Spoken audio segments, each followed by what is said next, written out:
But sometimes you get them, they'll flash you back. Sometimes they flash me first. I'll be sitting out there on the back of the truck videoing, and I'll take a break, and next thing you know, I get the Dickens flashed out of me. Like it's kind of like somebody walked up with one of them old Kodak cameras with a Mm-hmm. flash bulb and took your picture. It's Oh, kind of like that, and then I can tell where it came from, and then 9 times out of 10, it's a little bitty object up there, just barely moving. That's the one that did it. oh, And you wonder how in the hell did they put such a powerful beam down on me on my truck? Because it's mm-hmm. not hitting the whole yard; it just hits me. Now, But have you you been? don't ignore them. You can't ignore them in the Mm-hmm. yard; they'll get your attention. Have you been keeping track with like watches and stuff, making sure that you didn't have any like lost time or anything?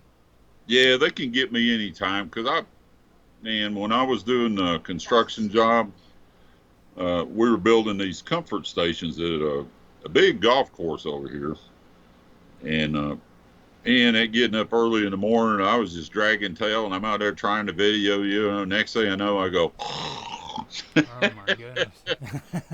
wake up 20 minutes later, and I'm like, okay, I'm still here. Yeah. But I've got at least two videos where, hey, I fell asleep and I woke up and I looked completely different direction, and there's a UFO flying by. Wow. So at first I thought, maybe they're reading my mind. They've got to be able to read my mind because they know where I'm looking with my little scope. And then I got to thinking about it, and I was like, well, they got to be able to read my mind. How the hell would they know where I was looking? Because I've got a little bitty objective on my scope. It's not some wide pan view of half of the sky. It's not like that. I've got a small view of the sky, but it's high definition and it's just a little area. But how they know to be there at the right place at the right time is a mystery. It's not like I've got 400 UFOs going across the sky the whole time and I just look up and I video one. There'll be 3 UFOs maybe in one afternoon, and that's it. That's all they'll do. Mm-hmm. And then they're finished. Uh, but I'll have 2 or 3 of those recordings, at least 2 of them, if not 3 of them.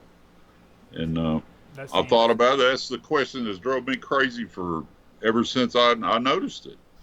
And somebody made the comment one time because they move very fast. Oh, that's a meteorite. Well, I must have had that on my mind when I went out in the yard recording because ever since then they turn now and they do flips. They don't do the straight across the sky stuff anymore. And that part is just it's. I just thought it was hilarious. They started doing that, and not only do they do that, it's like they're coming out into the atmosphere real quick. They come in, and it's almost like they try to put the brakes on just long enough for me to get a picture of them before they zip out of the sky again. And I have over 1,000 of these things, and it's not coincidence. It's not meteorites, any of that stuff. It took me a whole year to film a meteorite. Yeah. We have falling stars down there all the time. It took me over a year to film one meteorite, and I was like, oh my God. By the time I get my scope up, the thing is burned out. And key word is burn. They have a tail to it, and you can see the obvious difference in it. Mm-hmm. And when I got the editing program, that allowed me to zoom in on my video, and because I'm high definition, I'm digital.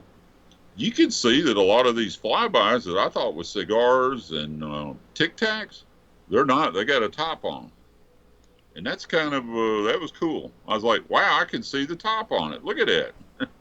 Yeah, when you was talking about the cigar spaceships last night, it reminded me. I don't know if you ever gotten into like a Skinwalker Ranch or nothing, but they Yeah, have.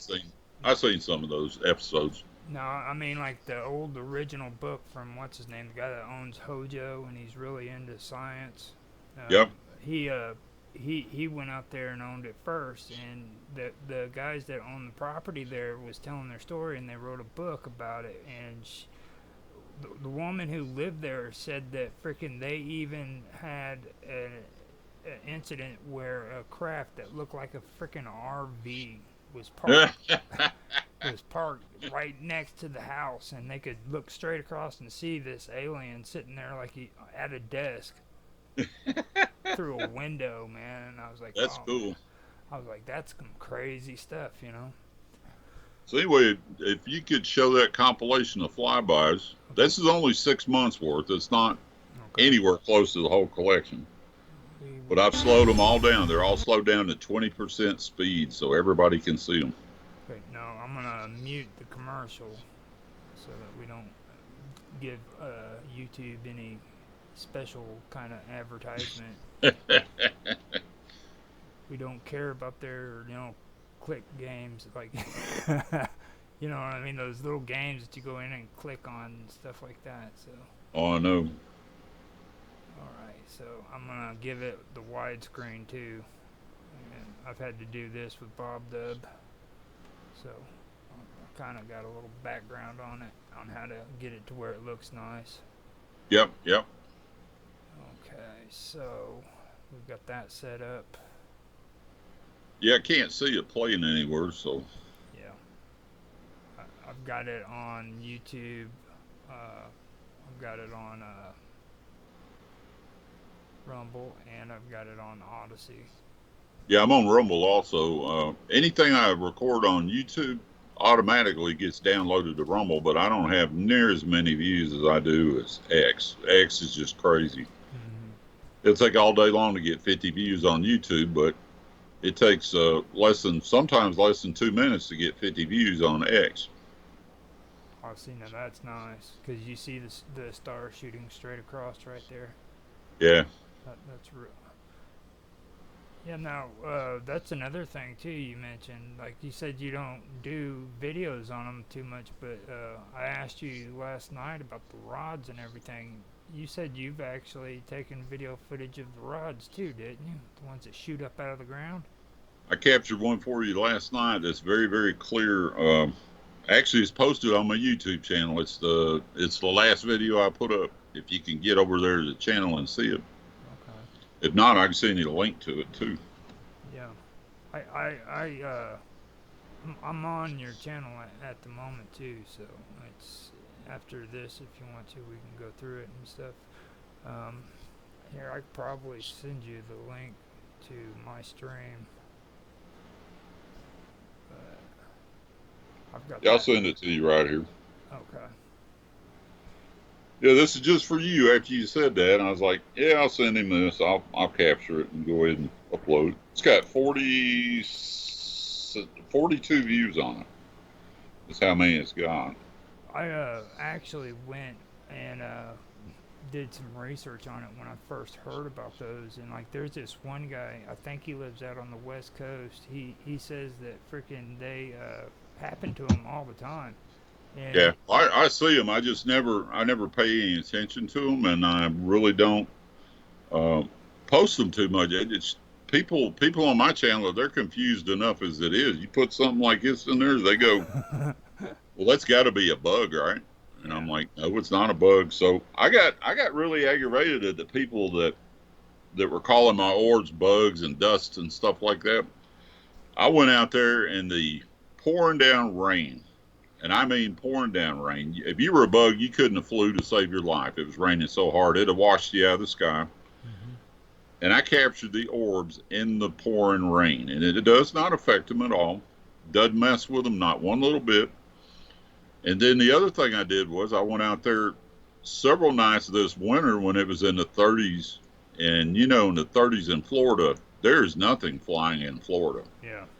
You drop the temperature down to 30 degrees down here, everything dies or shuts Yeah, down. that's what I was getting ready to say. The fruit, especially, like you I might. had a yard full of orbs like you wouldn't believe. I had so many that I didn't know which way to look. And then there were some new ones that showed up that weren't even round. They were cubes. And I had some small tic tac looking shaped objects. And then they paired up. And the difference in my orbs and everybody else's orbs is obviously the size, because I can measure off the treetop. I film on the treetop in the same location every time. That way I know how big the object is and I know it's in focus. And I've got manual focus. My scope doesn't go dilly dallying around trying to focus on it. It's already focused. if I focus on that treetop, anything around that treetop, what you see is what you get. Yeah.